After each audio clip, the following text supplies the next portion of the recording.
Mesdames et Messieurs, bienvenue sur Télé Tchad. Le cadre national de concertation des partis politiques, CNCP, est une structure regroupant en son sein une centaine de partis politiques signataires du dit protocole d'accord. Mais à côté, plusieurs autres partis politiques non signataires. Votre émission Point de vue se propose de se pencher sur la question. À ce sujet, nous recevons sur ce plateau deux leaders des partis politiques. Il s'agit de Djekombé François, président du parti Union Sacrée pour la République USPR, signataire de l'accord cadre de concertation. Bienvenue, Monsieur le Président, sur ce plateau de l'émission Point de vue. Merci beaucoup, Monsieur Mohamed Abdoulaye. Bonjour, bonjour à tous et je suis heureux d'être là. Merci. Le second invité, c'est M. Max Kemkoy, président du parti Union des démocrates pour le développement et le progrès UDP, un parti politique non signataire de l'accord cadre de concertation. Monsieur le Président, bienvenue. Merci. Alors, la toute première question que nous allons poser à Monsieur le Président Djekombé, pourquoi votre parti a-t-il choisi de signer l'accord de concertation des partis politiques? Quels étaient les principaux motifs derrière cette signature? Ok. Merci beaucoup. Je voudrais tout d'abord remercier la Télé Tchad pour cette opportunité qu'elle nous offre aujourd'hui d'échanger. Donc, je saisis l'occasion aussi pour saluer le président Max Kemkoy avec qui nous allons débattre pendant quelques minutes. À l'avènement du Conseil militaire de transition, le 20 avril 2021, après cela, le cadre national de dialogue politique a été dissous.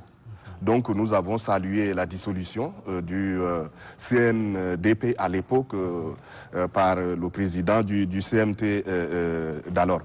Alors, après le dialogue national inclusif, il a été jugé nécessaire de mettre sur pied ou de remettre sur pied un nouveau cadre qui ne s'appelle pas cette fois-ci CNDP, c'est-à-dire Cadre national de dialogue politique, mais Cadre national de concertation politique.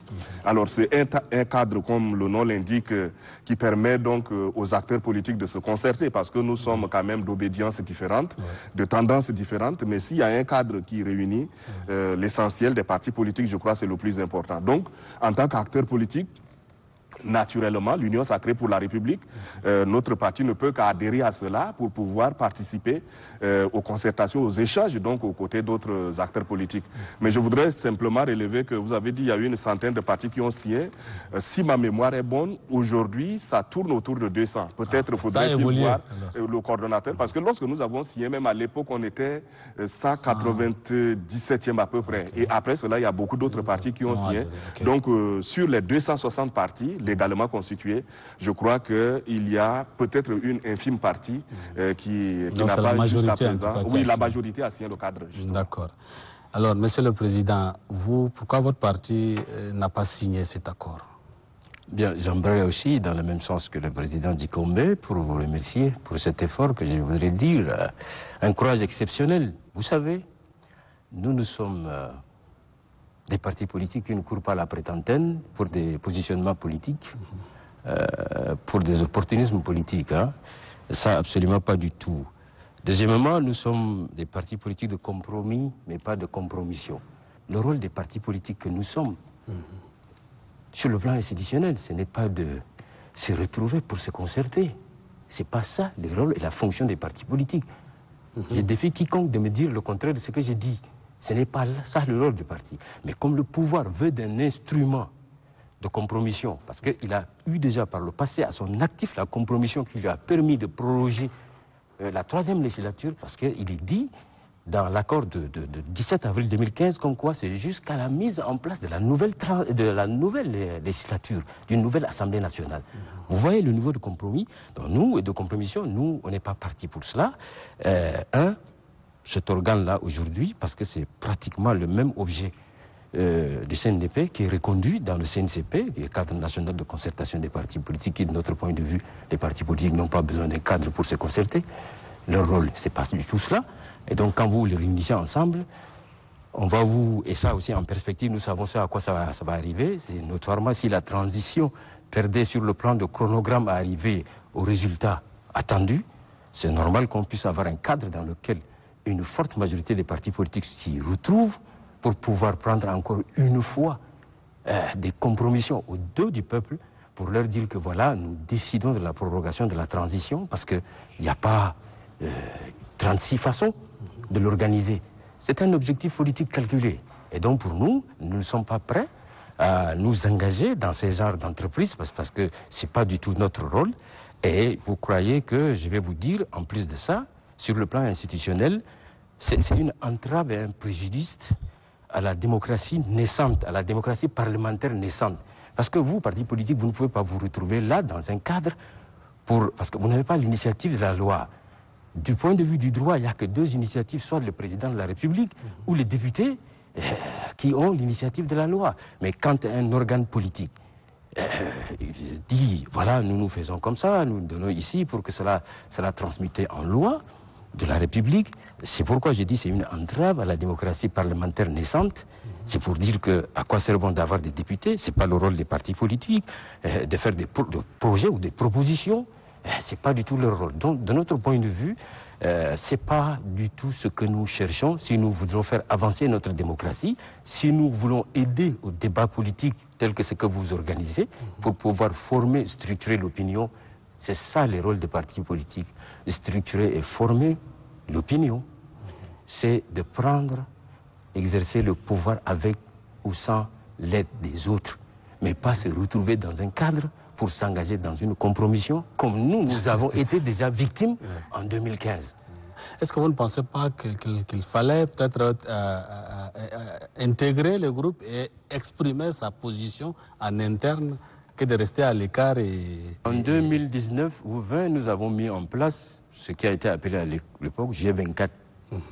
Là, on m'a forcé la main en quelque sorte d'être dans ce groupe-là, réunissant les partis politiques de l'opposition. Il y avait un débat comme ça pour que les acteurs qui étaient là essayaient de nous berner, nous autres, pour faire en sorte que ça leur permettait une opportunité d'aller dans le CNDP à l'époque, qui a été d'abord à l'unisson, les partis politiques appelés à sa dissolution. Et drôlement, après le dialogue, je ne sais pas, les mêmes partis reviennent pour demander encore qu'il y ait un cadre pareil.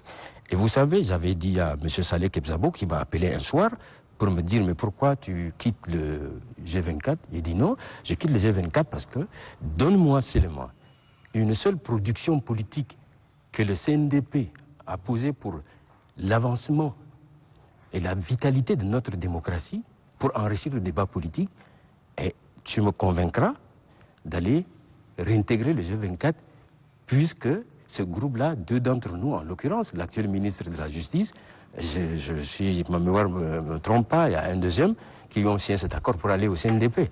Et donc, je dis, donne-moi seulement une raison, une production politique.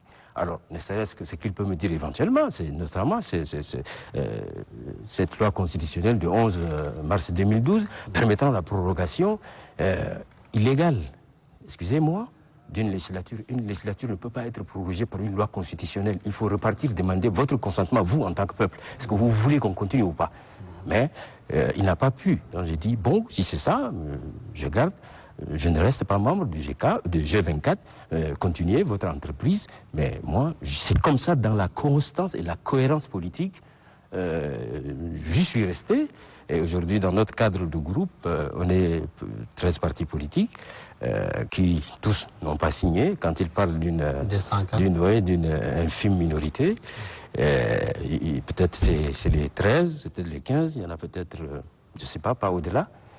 Mais les raisons sont là et vous aurez les résultats bientôt. Et nous avons déjà, dans l'actif de cet outil-là, un ministre de l'administration du territoire prend un arrêté pour nommer. Les partis politiques que nous sommes ne sont pas des organes sous tutelle d'un ministre de l'administration du territoire. Nous sommes pour la conquête du pouvoir. Un ministre de l'administration du territoire ne peut pas prendre un arrêté pour nommer un chef de parti dans une structure qui appartient aux partis politiques. Ce sont les partis politiques qui décideraient de qui ils veulent choisir comme coordonnateur et composer de façon démocratique la coordination de cet organe-là. Est-ce que les partis sont nommés? Nous n'y sommes pas encore arrivés. Okay, mais déjà, on nous pose cet acte-là qui nous donne raison. Et la façon dont notre ami et collègue Brice Mbaïmo Guetmbaï est parti de cet organe-là, et qu'un ministre de l'administration du territoire qui n'est ni de sa compétence, ni de sa qualité d'y arriver. Non, c'est le CN, c'est ça aussi.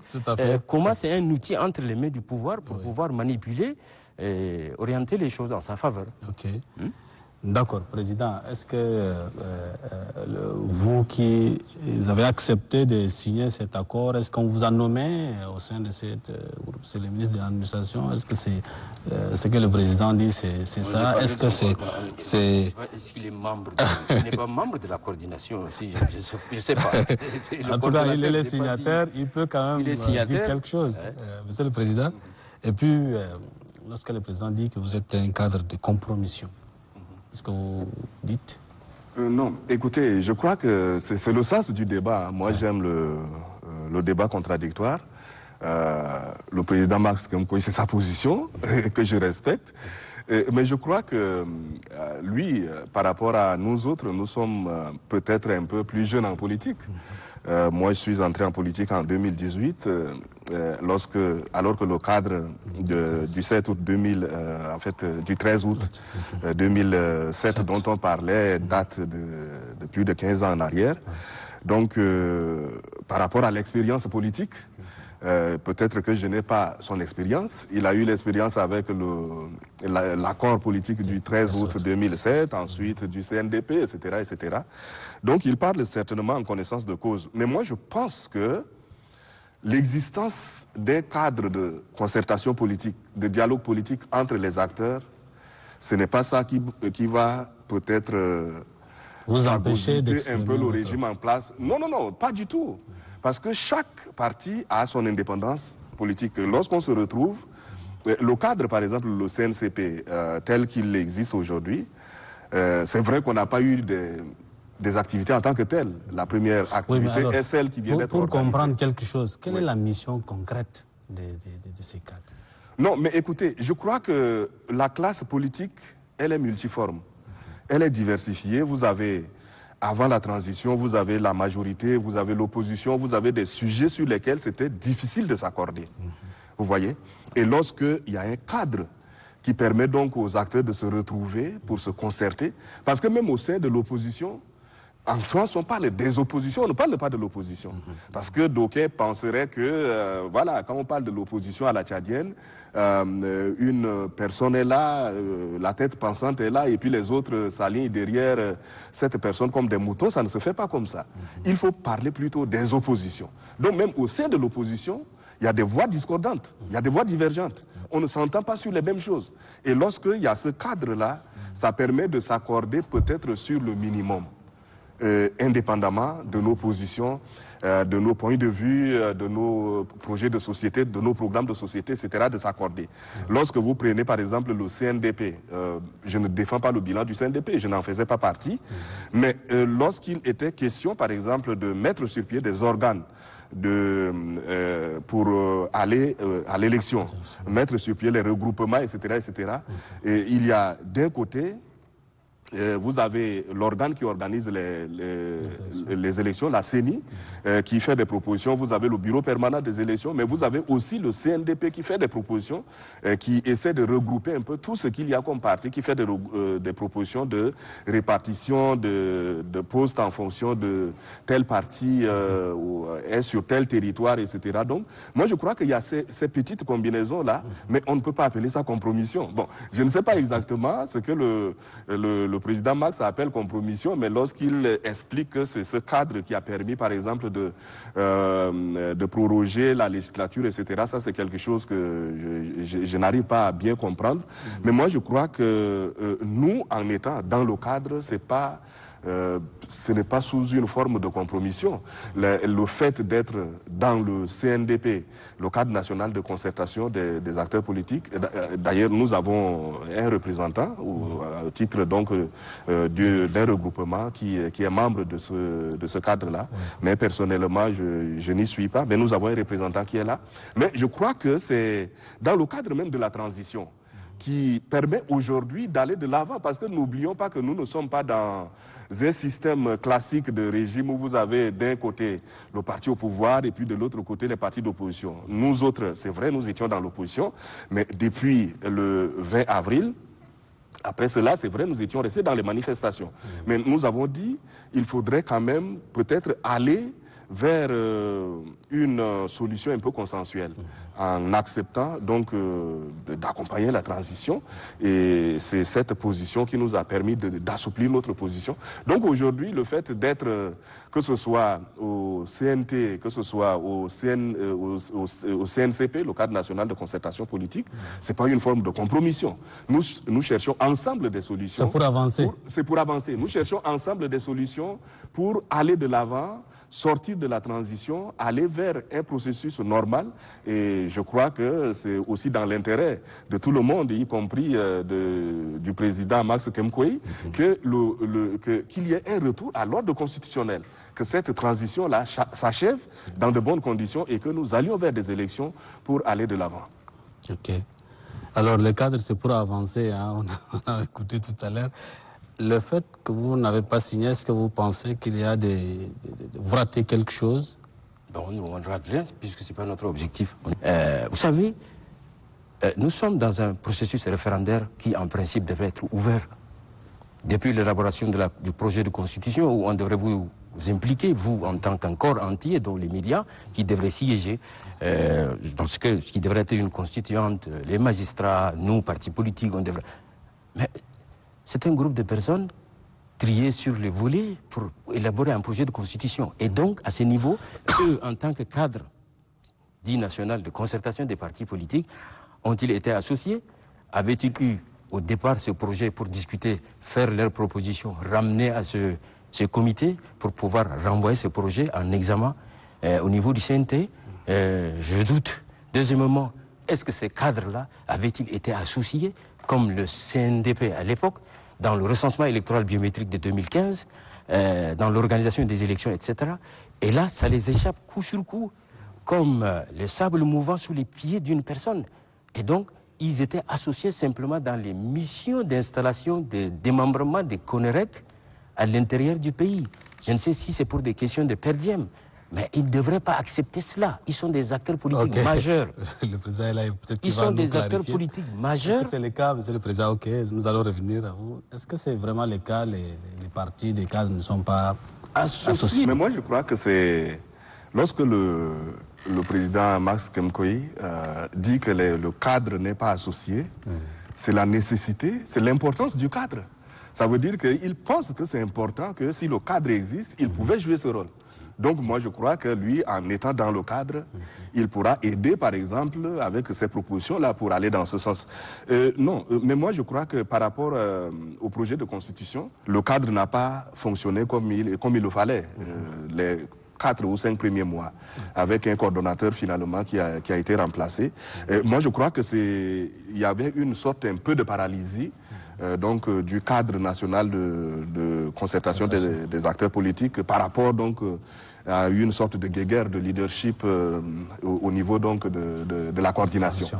Voilà. Et finalement, ce problème a été résolu. Donc c'est pendant ce temps que le projet de constitution, de nouvelle constitution, donc qui va être soumis au référendum le 17 décembre prochain, a quitté le gouvernement donc pour aller au niveau du Conseil national de transition où nous avions donc voté. Alors moi je pense que c'est tout à fait normal. C'est d'ailleurs ce que faisait le CNDP à l'époque. On peut faire des compromis sur des sujets très précis, comme par exemple jeter un coup d'œil sur ce que c'est que le projet de constitution en tant qu'acteur politique.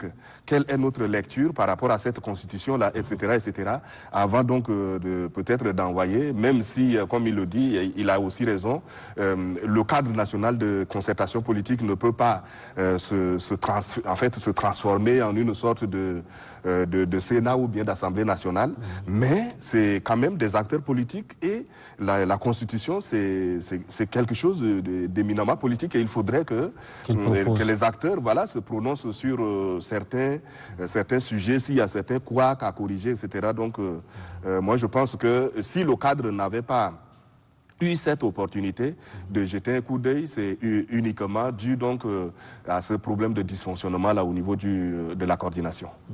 Mais alors, comment est-ce que les partis des cadres peuvent collaborer avec les autres, les non-signataires? Est-ce que vous pensez aller vers eux, discuter souvent? Non, mais moi je crois que le nouveau coordonnateur, le docteur Nasser Hadjima Senghare est très ouvert. Lorsque nous avions eu une activité récemment, avec l'impulsion donc du PNUD, je crois qu'il était très ouvert, il a fait des déclarations dans ce sens. Son souhait, c'est que tous les acteurs politiques puissent faire partie de ce cadre-là. Parce que moi je crois que faire partie de ce cadre, ça ne retire pas, ça n'enlève pas à quelqu'un son indépendance. Moi je pense que nous restons comme des partis, chacun avec sa souveraineté, chacun avec son indépendance, chacun avec son point de vue, chacun avec son programme de société, mais ce cadre-là nous permet simplement peut-être de nous retrouver par à des occasions, je ne sais pas moi, ou bien quand il y a des sujets importants, nous nous retrouvons, nous discutons simplement. Voilà. Mais une fois de plus, moi, je n'arrive pas jusqu'à présent à comprendre l'idée du président Max Kamkoï qui parlait tantôt de cadre de compromission, mais c'est aussi son analyse. Moi, je le comprends parfaitement dans ses prises de position, assez radicales, assez cartésiennes, mais moi, je pense que c'est aussi le sens du débat contradictoire et c'est vrai qu'on ne peut pas aussi obliger tout le monde à rentrer dans le même moule. C'est la même chose comme le dialogue national inclusif et souverain. On a dit, d'aucuns ont dit que non, c'était un monologue, d'autres ont dit que c'était un dialogue, d'autres ont dit que c'est cela. Mais nous autres qui avions pris part, on sait que l'opportunité était offerte à tout le monde de participer et de donner son point de vue. Mais il y a des gens qui sont restés à l'écart et qui disent que non, c'est leur position. C'est comme à une époque récente, j'avais adopté la même position. Avant la transition, j'étais aussi resté très radical par rapport à mes prises de position. Donc moi je pense que c'est des lectures, moi je comprends, c'est une prise de position que je comprends, mais aujourd'hui, par rapport au cadre national de concertation politique, par rapport à la phase de transition, qui est une phase où il n'y a pas un régime, même si on peut dire que c'est un régime militaire qui est au pouvoir, mais le fait que le Premier ministre soit civil, etc., et que tout le monde accompagne aujourd'hui, on ne peut pas dire que c'est vraiment un régime militaire. Le fait que la transition aujourd'hui inclut tout le monde et qu'il y a la nécessité de discuter, de dialoguer pour trouver des voies et moyens pour pouvoir donc aller vers un retour à l'ordre constitutionnel. Moi, je crois qu'aujourd'hui, on ne peut pas vraiment se barricader sur sa position, mais chercher plutôt à collaborer avec tout le monde pour avancer, quitte à ce que après les élections, chacun de nous puisse reprendre sa veste d'antan ou bien puisse s'afficher selon donc les opportunités qui se présentent. Je voudrais poser peut-être une dernière question. Monsieur le Président, qu'est-ce que vous proposez alors de façon concrète pour que les choses évoluent? Parce que selon vos interventions, vous ne partagez pas cette manière de faire et ça n'arrange pas. Alors vous, qu'est-ce que vous proposez? Vous savez, j'ai exemplifié la compromission avec cette loi constitutionnelle de 12 mars 2015. Ça, c'est une compromission. Une vingtaine de partis politiques se retrouvent quelque part, décident de proroger le mandat. Vous savez, qui dit mandat veut dire confiance résultant d'une élection. Mais proroger un mandat de façon irrégulière, ça, c'est de la compromission. En faveur de qui? En faveur de celui qui dispose d'une majorité écrasante au pouvoir. Et ils vous disent quoi? C'est la classe politique qui a décidé. C'est ça l'expression. La classe politique qui a décidé. Or que c'est une vingtaine de partis politiques. Si la classe politique ne représente pas le peuple. Non, la classe politique ne représente pas le peuple. La classe politique est l'émanation du peuple. Est porteur des opinions. Vous savez, moi, qu'est-ce qui fait que c'est pas le radicalisme cartésien? Non, je ne transige pas avec mes opinions. Moi, j'ai une opinion que je porte, je ne transige pas avec. Et donc, je reste sur les principes, je reste sur mes opinions. Ce n'est pas une question de radicalisme cartésien. Je ne suis pas carré du tout. Et ce qui fait qu'à chaque fois, on a mis sur la table la proposition du 29 mars mois passé. On a remis en place encore sur la table un projet de dialogue politique à minima qui consiste à corriger tout ce qu'il y a comme imperfection et raté de ce que notoirement eux-mêmes ils savent que ça n'a pas donné le résultat escompté et qu'aujourd'hui on est presque pratiquement à un an bientôt avec le temps qui reste. Est-ce qu'on va notoirement aller à une conclusion, à un résultat conclusif de ces 24 mois de transition au cas où il y a quoi? Qu'est-ce qu'on dit? Et maintenant, avec tout ce qui se passe et par rapport au référendum et autres, nous on est déjà sur les pieds de guerre. Sur ce qui attend, on a toujours proposé, on n'est pas resté, mais comme le pouvoir est emmuré, il a un objectif pour arriver, et c'est comme ça, si les partis politiques avaient refusé, tous, mais s'il s'agissait de se retrouver pour se concerter, mais David, toujours quand on est parti politique, on se concertait, on échangeait régulièrement. Donc on n'a pas besoin d'un cadre? Non, on n'a pas besoin d'un cadre pour ça. D'accord. Non, les partis politiques échangent régulièrement. Ok. Ouais. Merci. Bientôt, nous allons aux élections référendaires. Peut-être un mot, juste un mot par rapport à ces élections. Bien, c'est aussi regrettable qu'une élection référendaire soit organisée de façon exclusive de la manière. Aujourd'hui, beaucoup d'opinions tchadiennes et la question du choix sur la forme de l'État est un impératif politique qui s'impose à tous les acteurs politiques que nous sommes. Je ne suis pas fédéraliste. Je ne défends pas la fédération. Mais j'estime que c'est devenu un impératif politique national. J'ai reproché aux amis qui se disent du bloc fédéral, pour se dire bloc, quand on se dit bloc, c'est-à-dire on s'oppose à tout un camp. L'esprit de bloc suppose une opposition frontale. Mais la question de fédération ne doit pas nous opposer. C'est devenu une question d'intérêt national. Du nord au sud, un peu partout dans l'intérêt du pays, remettons ce choix possible aux Tchadiens de dire dans un premier temps, c'est ça la forme de l'État que nous souhaitons. Mais si de façon transparente, où est le mal?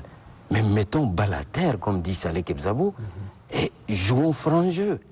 Maintenant, à ce niveau, si les Tchadiens choisissent la forme de l'État qu'ils veulent, on revient tout simplement s'asseoir ensemble pour élaborer une constitution conformément à la forme de l'État que les Tchadiens aient choisi. Et tel que c'est fait, vous pensez que il n'y a pas de transparence? Non, mais c'est trop tard qu'on impose. Et maintenant, vous savez, nous autres, non seulement, nous on ne boycotte pas, mais nous, on se prépare à empêcher la tenue de ce référendum-là. Et nous en avons les moyens.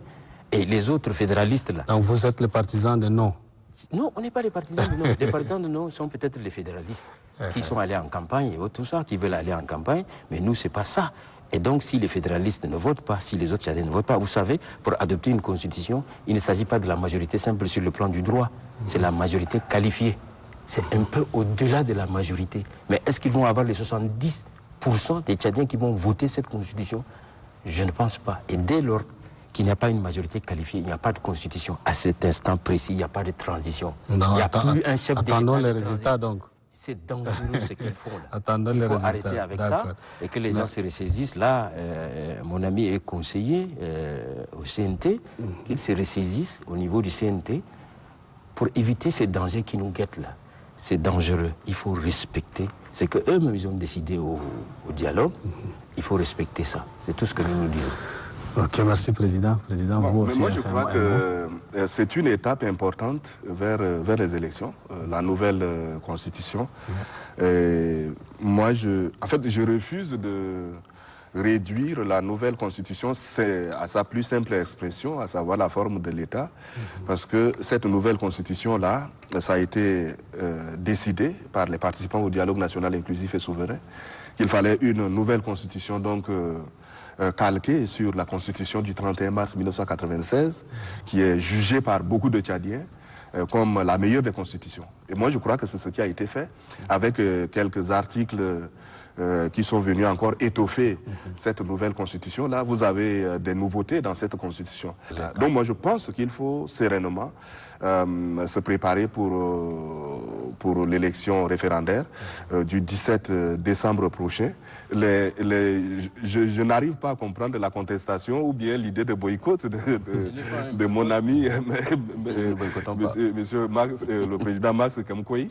Je pense qu'il faut qu'on aille à cette élection référendaire pour vraiment progresser, parce que le calendrier de la transition, c'est aussi assez serré. Donc moi je pense que pour ne pas parler de la troisième phase de transition, il faudrait vraiment que avec 2023, l'aspect de la Constitution soit définitivement résolu, que le Tchad entre en 2024 par la grâce de Dieu avec cette nouvelle Constitution et que cela nous permette donc de préparer sereinement les élections à venir. Okay.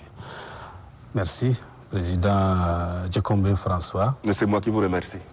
Président Max Komkoï, merci d'avoir accepté de venir partager un peu de votre temps avec nous ici. Très grand merci. Nous reviendrons sur la Constitution. Et il ne suffit pas aussi de dire 200 quelques articles avec la restitution du Sénat qui sont des nouveautés dans une Constitution. C'est dommage, mais nous y reviendrons. Inch'Allah. Mesdames, Messieurs, ainsi s'achève votre émission Point de vue. Merci d'avoir passé votre temps également à regarder cette émission et nous allons nous retrouver très prochainement pour un autre numéro. Au revoir.